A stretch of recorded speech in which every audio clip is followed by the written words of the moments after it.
Welcome back to the Young Entrepreneurs Podcast. I'm your host, Spencer McPartland, and today I'm joined by, I would call a special guest, but also a friend who he came and spoke with our school, I would say at a 7x7 event, which is pretty much seven founders, as it kind of entails the title, but they speak for, I believe it was either a minute or 7 minutes about what they did and their impact.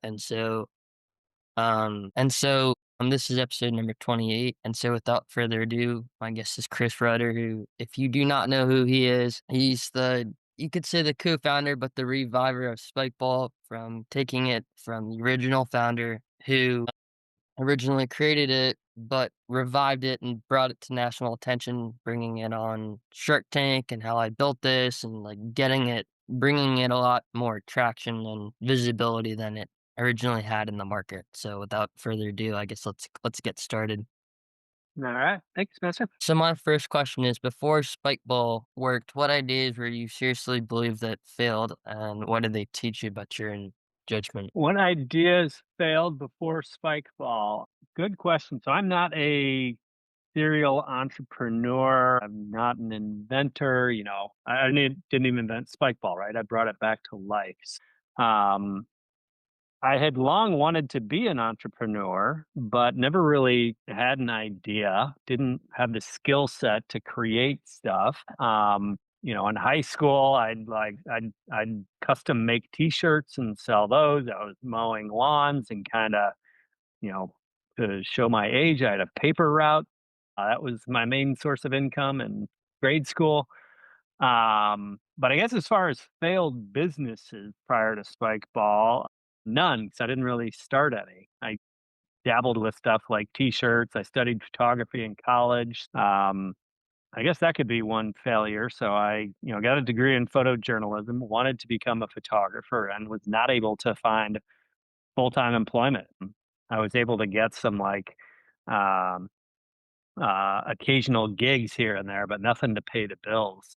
Yeah, I don't know. I was that was the dream, and that dream never happened. Kind of odd that I've got a degree in photojournalism, and I'm in the work that I'm in now. I'm glad it went the way I did, but it sure as heck was not part of the plan. So kind of what I'm hearing is that there wasn't any product or anything before Spikeball that either seemed to interest you or to take traction that was like a dominant force before Spikeball, if you will. No, for your listeners that don't know the stories, yeah, Spikeball originally came out in 1989. I was 14 years old at the time, and a friend bought it at a toy store, and that's how I heard about it. And from what little I know, they launched it in 1989, and it was killed, I think, in 91 or 92. So it was only around for like 2 or 3 years.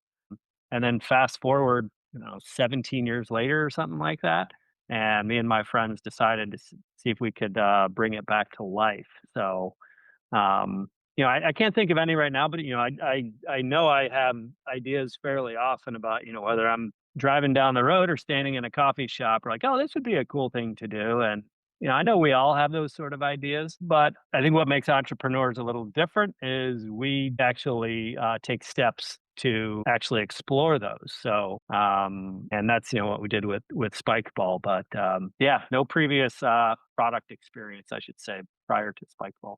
What early traction moment felt like it was proof, but later turned out that it wasn't, the fact that it was misleading, if you will? Our first month of sales, so if I remember right, that was June of 2008. I think we did about $4,000 in revenue. And I had no idea if that was good or bad because, we had literally never sold this thing before. But I was like, hey, it's 4,000 more than we had the previous month. So that's great. And in July, I forget what sales were, but they were nowhere close to 4,000. Let's say it's maybe around $500 or something like that. And I realized that, I guess once we had that first month of June, I figured, oh, we'll build momentum, and July will be maybe 5,000, and the next month will be six. June was what I lovingly call pity sales. So when I went on the back end to see, back then the only place you could buy Spikeball was spikeball.com. So I could see literally every customer's name, where they lived, etc. A lot of the customers had the last name of Reuter. So they were family members that just wanted to, were nice enough to support me. They had no real interest in Spikeball. A lot of them were childhood friends, high school, college friends, professional friends, etc. I appreciate their sales, and that gave us a good month one. But month two dropped like a ton. But in month two, I did start noticing, like, wait, I have no idea who these people are. This is like that's sustainable. And we finished the first year, I think it was $10,850 or something like that in revenue. But the fact that I saw strangers from San Francisco ordering, from Iowa, from Florida, and I'm like, oh wait, word is spreading here. So but yeah, that first month was a bit misleading. Now I have 2 either questions or points, and so the one is, what did you observe from, you mentioned 1981 when Spikeball first got introduced to the market, but then, like, 9 or 10 years later, it got killed. What did you notice that either the founder or that the toy company didn't fully take advantage of that allowed for the product to sustain and to blow up into the mass market? And then the second question or point is that you mentioned not knowing the people who were buying the products, but saying that it gained traction. How did that, was that kind of proof and this is actually working out because it's a lot larger than just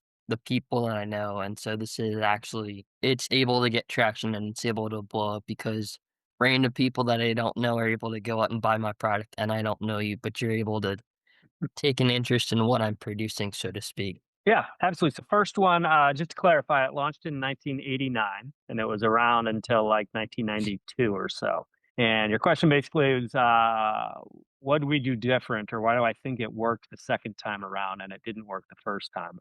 One thing the original team didn't have that we did is this thing called the internet. So we had a massive advantage. Back then, I can't speak from experience because I was 14 years old. I didn't really know how products got launched back then. But if I had to guess, the traditional way of launching a product back then was well, here's exactly what Spikeball did. There was a design firm in Chicago that was full of inventors, and they invented the game. They then called a bunch of really big toy companies like Mattel and Hasbro and Tomy, and they licensed the design, the game, to Tomy, which is this massive Japanese toy company. It's still around today. Um, and if I had to guess, Tommy then called up Toys R Us and Dick's Sporting Goods and Academy and all the other ones and got the product on the store shelf. And I'm assuming, again, this is an assumption, I'm assuming it did not sell well. And I'm assuming it didn't sell well because people would walk by, they'd see this weird looking trampoline thing in this box on a shelf, and they wouldn't know what it was, so they'd probably just keep walking. And we got lucky. So when I launched in 2008, there was no store shelf that we were on. It was only spikeball.com. And in spikeball.com, obviously, we can put videos, we can put tutorials, we can teach people what this thing is. We can email just a simple link to a friend saying, hey, please tell all your friends about this. So I think Tomy, like all other companies back then, I assume you were kind of a slave to the store shelf. And if it didn't work, that's kind of hard. Now, from what I understand, I think I did hear that they like back then MTV was really big. And it was called MTV Spring Break. That was like a really big thing every spring break where they'd send a camera crew down to like Panama City Beach or to Daytona or something. I think I heard that Tommy did a deal with MTV to try and launch Spikeball on that. I heard the weather wasn't that great, and that people didn't, I think it was raining or something or whatever. But I think they did try to get out and build the brand a bit, but way more expensive, way more difficult back then. Where you compare to having the internet, my god, is that a massive difference. The other thing, and this wasn't because we were so smart, it was, I think we just kind of got lucky by launching on spikeball.com. I could see every customer's name and their email address. And I emailed nearly every single one of those customers saying, hey, Spencer, thanks for buying the set. I'm actually going to drive to the post office tonight. Your Spikeball set should arrive in a couple days. By the way, I see you live in Annapolis. What a cool town. If you don't mind me asking, how'd you hear about Spikeball? That was essentially the formula that probably 99% of our customers got during those first 5 years. And I was asking that question, which in hindsight, pat myself on the back, turned out to be amazing because I got so much insight from that. But I was asking the question just because I was curious. The main driver was, how in the heck did somebody from Annapolis, I live in Chicago, how'd they hear about this thing? So once I started and I'd ask the how'd you hear about this question? I'd hear from people say, oh, I'm in Young Life. And a friend of mine brought it to a Young Life meeting last week. And I heard from tons of like faith based youth groups like that. I heard from people that played Ultimate or Ultimate Frisbee. Oh, I was at an Ultimate tournament and I saw it. And that allowed me to really refine our marketing. And back then, most of the marketing was essentially me shipping out free sets. So, and this kind of bleeds into the second part of your question like, okay, when that stranger does buy in Annapolis or San Francisco or anywhere, why did I believe that that was leading to momentum, building momentum? We're blessed in our product in that one person buys it, they now have to go find three friends to actually use it. So there's a viral element built in to our product, similar to these kind of headphones, the headphones I've got in right now. It's a very unique design. When Apple first came out with headphones, they were the wired headphones, but they were white. In the history of planet Earth, white headphones never came out. It was like this weird, super innovative, but they didn't need an Apple logo at all. You just knew when you saw the white that that was Apple, and just a real small thing, but brilliant on their part. So black and yellow is our color, but that's not what, it does help identify. But anyway, every time we sell a set, and we'll sell hundreds today alone all over the world, if not thousands. Let's say we sell 1,000 sets today. That means 4,000 people will actually play with it. And of those 3,000 that didn't actually buy the set, a decent amount of them are going to have enough fun where when they go home, they're probably going to be like, I've got a trip coming up soon. I'd love to have a Spikeball set with me. Or my buddy's birthday's coming up. Maybe I'll buy her a Spikeball set. So there's this nice viral element. If I was selling plastic cups, it's kind of hard for somebody to look at this plastic cup and then be inspired and for this cup to go viral because you don't know who makes it, you don't know where you got it, so we are, lucky, I think is the word, that the product does market itself so well. Now, was there kind of like a reason why the product initially didn't get either put in a Kmart or a Walmart, which was like, you know, well known, but the fact that getting put in a big retailer would have helped, traction and drive a lot of volume. And then another question that I have is what happens if, because I'm sure you've probably faced this at some point, what happens if people get bored of the product and they say, okay, I've played with it for maybe 3 or 6 months and now I'm bored and I I want to move on. Like how do you keep the customer wanting to rely and go back to your product so that there's that excitement, but also so that they're not going, "Yeah, I kinda got bored of the product and I don't wanna," either not it's not a matter of not wanting to buy from the company, but how do you keep it alive and so that people wanna come back and so that there's that referral for the excitement for the product, so to speak? Yeah, the first question on, essentially, why didn't we go into retail earlier? I didn't think any retailers would say yes. So I didn't even bother calling them because let's keep in mind, I've got a degree in photojournalism. It's not like I studied marketing or product development or knew anything about retail. I didn't even bother wasting my time. So I'm like, there's no way. Like, a call. I don't even know how to do pricing. I didn't know who would pay for shipping. How do we actually get the units to the stores? I had no idea. That was part of it. And the other part, one of our values at Spikeball is to challenge the status quo. I love the photo behind you of San Francisco. I lived there from 1998 to 2002. It is an absolute hotbed of innovation. And I believe people that wake up every day kind of wanting to challenge the status quo. So when I was there, that was during the first internet boom, and I since then have still loved lots anything technology, internet related. So the fact that I could pay somebody to build a store on spikeball.com and kind of challenge the status quo, which was, status quo was still to some point is going into retail. That sounded kind of cool and innovative, and so that was part of also what was driving the Spikeball.com only strategy early on. But as we were in business a couple of years, we started getting notes from retailers asking us if they could carry our product. Most of them were like small mom and pop sporting goods stores or toy stores. And one reached out, which is Darien Sports Shop in Darien, Connecticut, and that's actually where my wife is from. And I'd been to that store, and that was the first store that I actually like knew of. So I replied to the woman saying, "Hey, thanks so much for reaching out. We actually don't sell to retail, but I've been thinking about it. How about this? I'm happy to sell to you, but can you teach me how it works?" And she said, "Sure." And that's how I learned how to do pricing. And so we slowly started adding more retailers. And then I do remember I was going on a trip to Denver, and back then that's where Sports Authority was headquartered.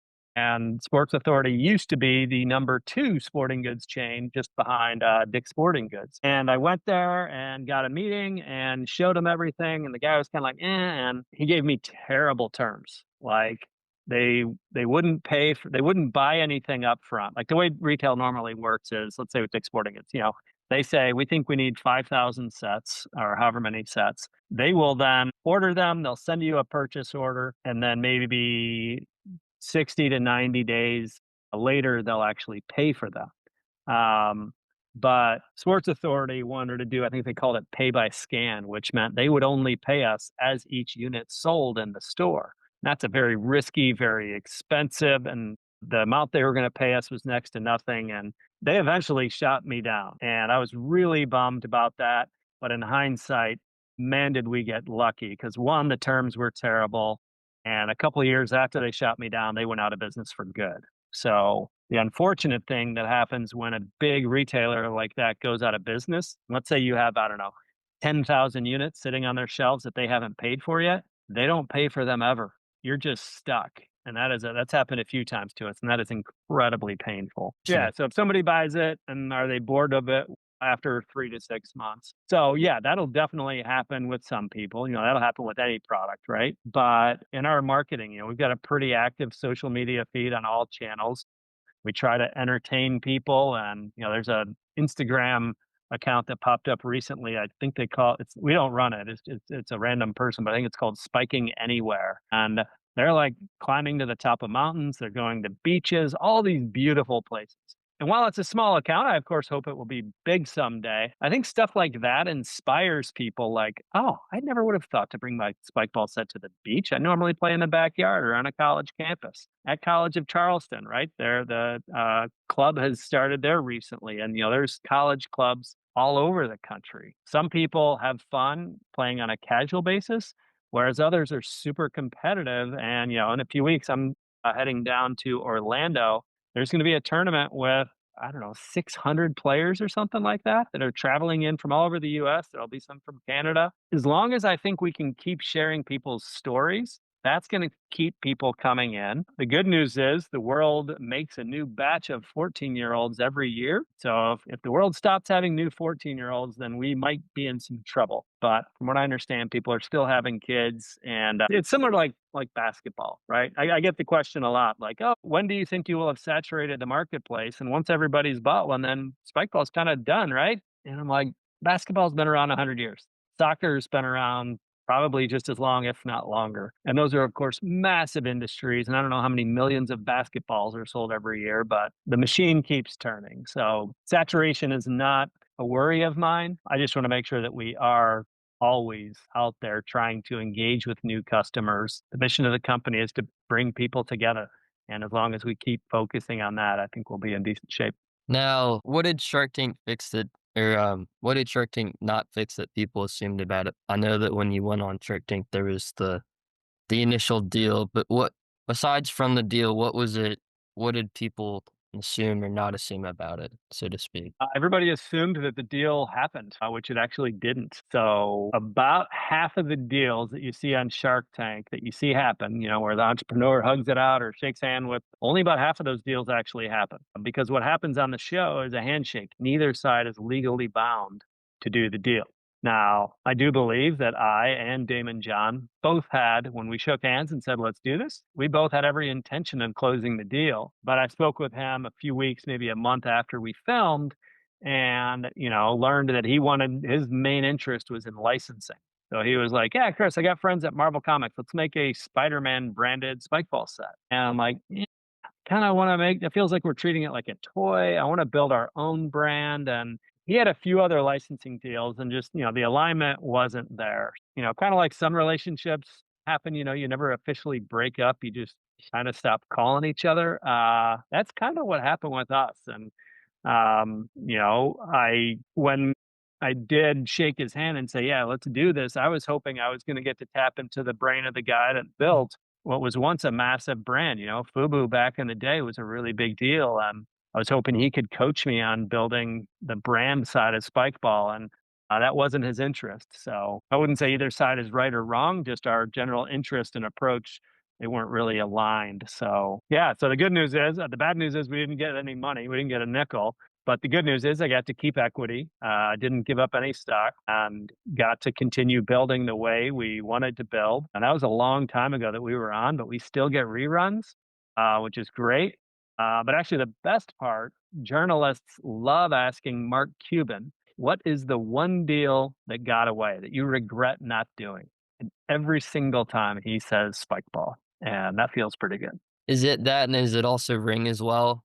Unless I'm mistaken, or maybe not? All the journalists think it's Ring, but I forget what his reasoning is, but he disagrees with them every time. He's like, "Nope, that's not." He goes, "Even though Ring was, a billion-dollar company or whatever, Spikeball's a fraction of the size of Ring, he still stands by and says." So I think it genuinely bothers him. He's said a few times when he goes to a park or to a beach, he's like, "Spikeball's everywhere. I'm reminded all the time that I made this mistake," and I kinda like that. Now, was there, like, some standing your ground, so to speak, when you were getting grilled, and a matter of feeling nervous when, when the doors open and you and your co-creator, whoever Mhm. it is there or with you, did you feel nervous, or is it a matter of being like, "We own this. This is our company. We're here to seek, 20% of our company, and we're gonna listen to whatever and make the best call and Yeah. best decision possible." There's essentially 2 parts, when you're filming and that you see on the show. The first part is, yeah, when the entrepreneur goes through the door,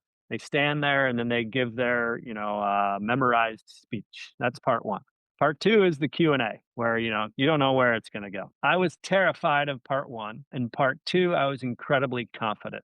So, I have never been good at memorizing anything. I can give a great speech. I have no problem standing in front of large audiences, talking and delivering a message. But if it has to be word for word and kind of following a script, I kind of freeze up, and that's what's required of that first part. So I can't tell you how many times I rehearsed in the mirror in the months leading up to filming. Literally the night before. So we filmed, if I remember right, I think it's Sony Picture Studios in Culver City, just outside LA. We stayed in some hotel a couple miles down the road. And in that hotel, there's a big parking lot. Next to the parking lot, in the sort of like grass, dirt area, there are these big rocks that are about the size of like a human head. And it was me and 4 other guys. I was the only one that was going to be talking. They were going to be the 4 that would demonstrate a point.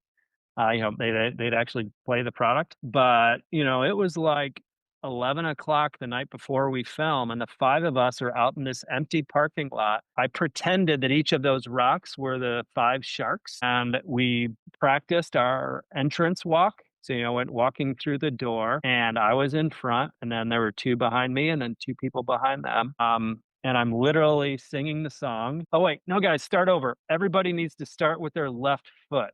And 3, 2, 1, right? Just that sort of level of detail practicing. So we need everything to be perfectly choreographed. And so then we'd walk up, and then I would stare at that center rock and I would say, "Thanks. Hi, Sharks. Thanks for having me. My name is Chris Reuter. My company is Spikeball. And today I'm looking for," and blah, blah, blah. When I would drive to and from work every day leading up to that, I recorded it on my phone, and that's what I would listen to. I just beat it in my head so many times, and I actually did mess up the delivery. And by the way, there's no retakes. So if you completely screw up, the cameras keep rolling. There's like, if you want to watch some funny videos, like go to YouTube and type up like, Shark Tank mistake or something like that. And there's a lot of people that just like freeze, and I feel really bad for them. But that sort of stuff is really good for viewership. But I messed up, but thankfully the editors were kind and they kinda chopped it up to where you couldn't really tell. So once I finished that and we got to the Q&A part, then I was able to relax because I knew we had a solid business. I knew my numbers. I knew, like, I was like, "You know what? Even if this goes terrible, I've still got a great business." So there's there's my answer. Now, my last big question before I boil it down, because I just saw that we're running out of time, is when you got featured on How I Built This, did anything internally change, or was that mostly external validation? I mean, it was massive external. I mean, of course, it was such an honor for when they reached out and said, "Hey, we'd love to do a story on you guys." I was really struggling at that time personally, and the business was really struggling when we recorded that. So that was a hard. We had a really strong incline of business during COVID, and then things have gone down a bit since then. We're back to growing now, and things are good. But when we filmed that, I was kinda glad that he didn't really ask any questions about how business currently was.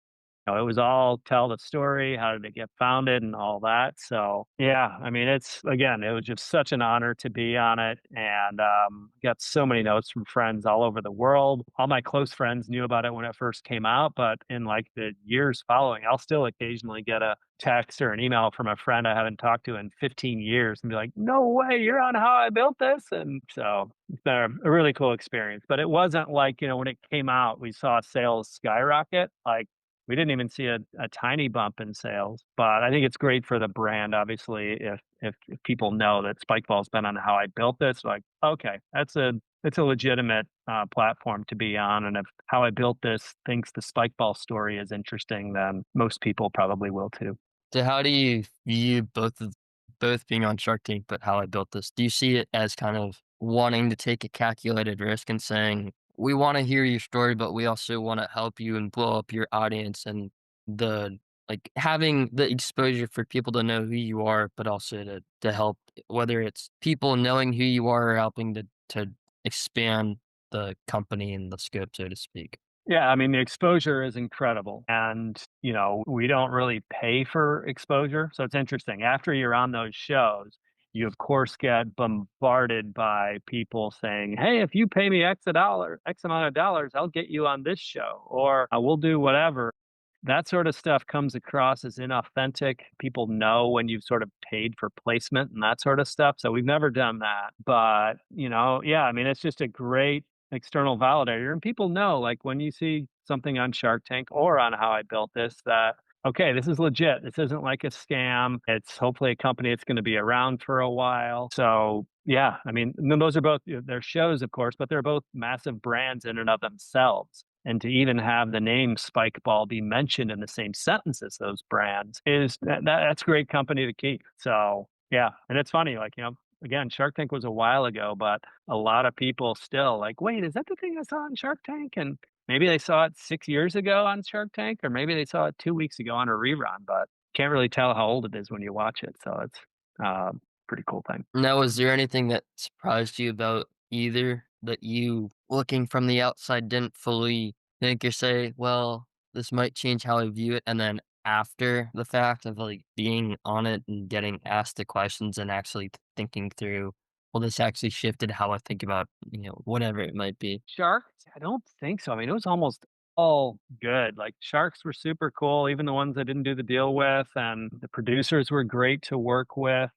On How I Built This, there was one thing that kind of rubbed me the wrong way. Just before we hit the record button to do the interview, the interviewer said, "Hey, by the way, I interviewed the guy that invented Spikeball, and we're going to be talking about that." Jeff is his name. We've swapped notes a few times, but in general, I get the feeling he's not all that happy with me. I did reach out to him before we started the company. I feel that I did the right thing, gave him every opportunity to join us, and um, he has his own take on that. And I felt that springing it on me right before we hit the record button, I didn't feel that that was all that cool. But so goes life.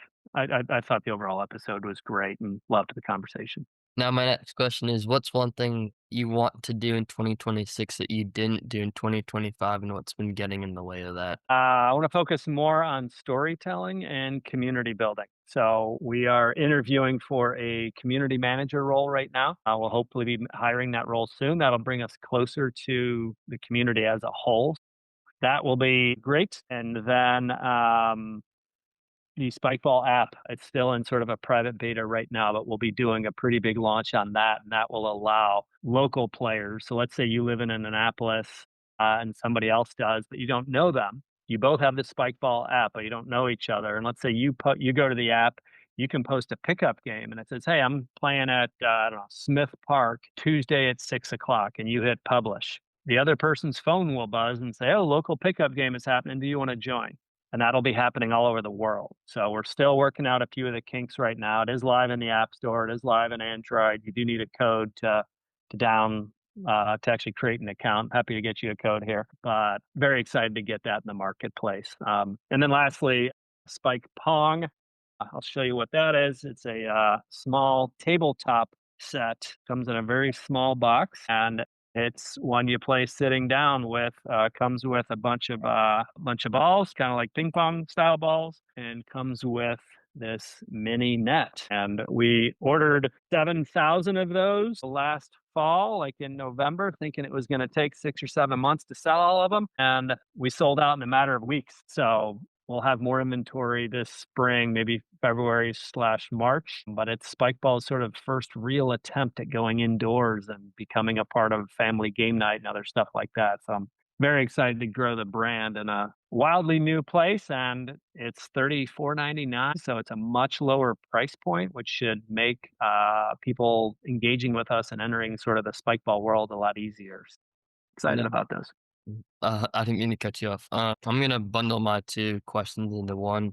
If you could ask the next guest one question, not knowing who it would be, what would the question be, and then who are 2 to 3 operators that would make great guests for the podcast? Ooh, geez. Next guest is okay, so they'll be an entrepreneur of some sort. Why did they start the business?